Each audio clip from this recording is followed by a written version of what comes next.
मौजूदा समय की एक बड़ी समस्या है सियाटिका दर्द। जिनको साइटिका पेन होता है वो अपनी कंडीशन से बहुत परेशान हो जाते हैं। दरअसल साइटिका एक बड़ी नस होती है जो आपके कमर के निचले हिस्से से शुरू होती हुई आपके हिप और पैरों की तरफ जाती है। जिस व्यक्ति को साइटिका पेन की समस्या आ जाती है उसका उठना बैठना चलना फिरना बहुत मुश्किल हो जाता है। फिर वो तरह तरह की दवाइयाँ खाता है, क्योंकि ये जो समस्या है ये दवाइयों से इसका कोई निवारण नहीं होगा। अगर किसी तरीके से साइटिका नस दब जाए या इसमें कोई विकार पैदा हो जाए तो व्यक्ति को असहनीय दर्द शुरू हो जाता है।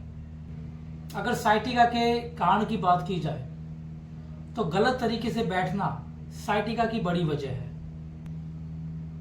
कंप्यूटर स्क्रीन का लंबे समय तक यूज करना, एक ही जगह पे लगातार बैठे रहना, जिससे आपकी हिप्स की नसों पर दबाव आ जाता है।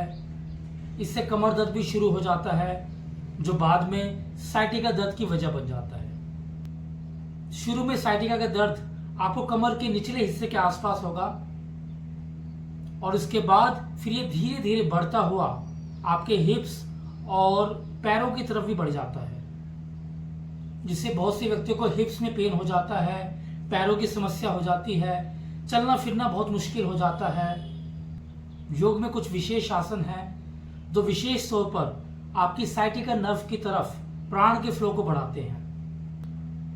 जब आपकी साइटिका नर्व को किसी कारण ब्लड और प्राण का प्रवाह नहीं पहुंच पाता, उस प्राण के अभाव में साइटिका पेन होना शुरू हो जाता है। जैसे जैसे आप योग आसनों का अभ्यास करते हैं आपके उस विशेष नस में एक खिंचाव पैदा होता है, स्ट्रेच आता है, जिससे वह नस खुलने लगती है और आपको साइटिका दर्द से राहत मिल जाती है। तो आज हम जानेंगे राजकपोत आसन।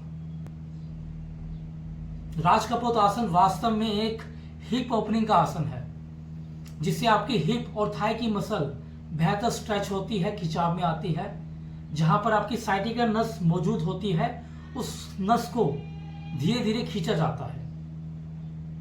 आइए देखते हैं राजकपोत आसन। हम तैयार हैं राजकपोत आसन के लिए। पहले आप टेबल पोजीशन में आए।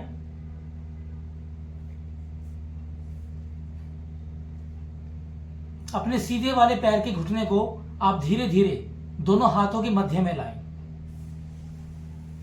अब इस पैर को धीरे धीरे खोलना शुरू करें। आप देख सकते हैं मैंने अपने पैर को लगभग 60 से 90 डिग्री के एंगल पे खोला है। अब धीरे धीरे पीछे वाला पैर है उसको आप पीछे की ओर खींचें, लंबा खींच दें। अब जैसे जैसे आप इस आसन में रुकेंगे आप पाएंगे आपकी साइटिका वाली जो नस है वो धीरे धीरे खिंचनी शुरू हो जाएगी। दोनों हाथ पीछे की ओर, कमर को पीछे की ओर खींचें। यहां से अपनी साइटिका नर्व को खिंचाव में लाने के लिए आप अपने सिर को नीचे की ओर ले जाएंगे और अपने पेट को इस घुटने पे टच करेंगे।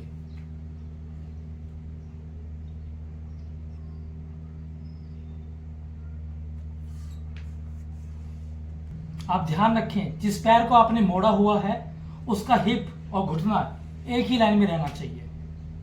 शरीर को सेंटर में रखें, आगे पीछे ना करें, सामने देखें। धीरे धीरे सिर को नीचे लाना शुरू करें।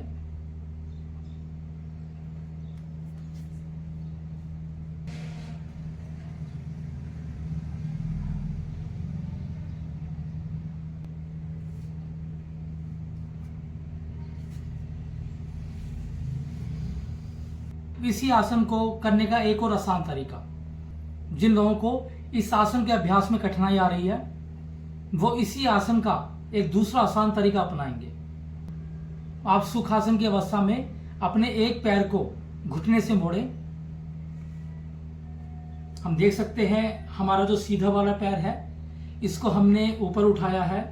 अब धीरे धीरे इस पैर को उठाना शुरू करें और अपनी दोनों तरफ की कोहनियों से इसको पकड़ें।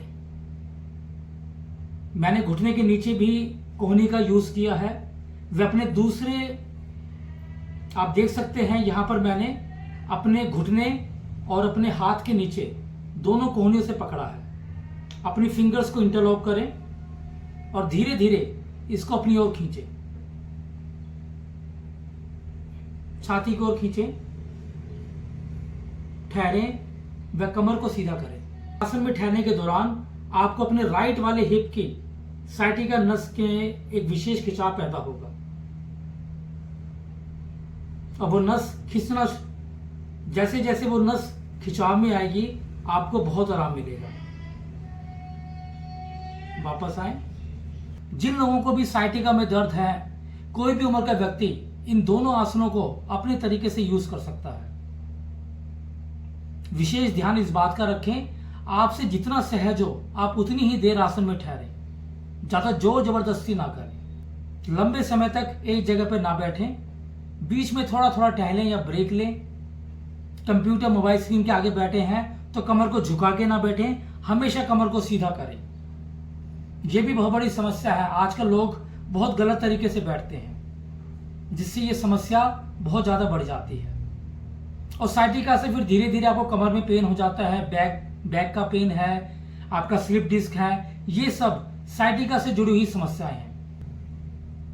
साइटिका के अलावा इस आसन के नियमित अभ्यास से आपके अर्थराइटिस का दर्द दूर होता है। जिनको जॉइंट्स पेन है, गठिया का रोग है, उसमें भी ये आसन काफी फायदेमंद है। आप सभी का जीवन मंगलमय हो।